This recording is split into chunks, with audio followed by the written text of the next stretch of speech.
ఈ జ్యూసు హెల్త్కి చాలా మంచిది. ఇది బొబ్బాస్కాయ జ్యూసు. బొబ్బాస్కాయ మంచిది తెచ్చుకోవాలి, పండింది తెచ్చుకుంటే తీయగా ఉంటుంది. అలాగా చక్కగా చెక్కుకొని చిన్న ముక్కల కింద కట్ చేసుకొని మిక్సీలో వేసుకొని అది కొద్దిగా పాలు పోసుకోవాలి. ఉత్త బొబ్బాస్ పండు ఒకటి అయితే చిక్కగా ఉంటుంది తాగటానికి.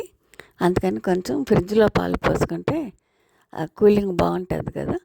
ఇది మిక్సీ పట్టుకొని పాలు పోసుకొని వడపోయిన అవసరం లేదు. కాకపోతే నేను ఎక్కడన్నా కొంచెం మొక్కలంటే మిగిలినాయేమో అని వడపోసా. అసలు ఏమీ తుక్కు రాలేదు. చెక్కి పోసుకుంటాం కాబట్టి తుక్కేం లేదు. చక్కగా అలా వడపోసుకొని కొంచెం పాలు కలుపుకొని తాగొచ్చు. ఇది చిన్నపిల్లలు పెద్దవాళ్ళు ఎవరన్నా తాగొచ్చు.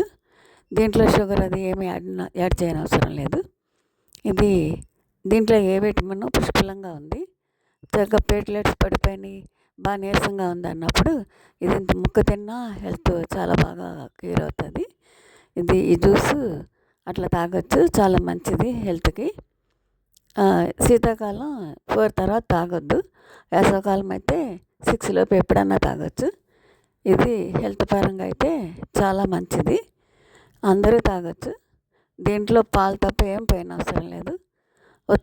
కాయ తినని వాళ్ళు, పండు తినని వాళ్ళు ఇట్లా జ్యూస్ చేసుకుని తాగితే చక్కగా ఆరోగ్యానికి చాలా మంచిది. ఈ జ్యూస్ తాగండి, చాలా మంచిది, బాగుంది.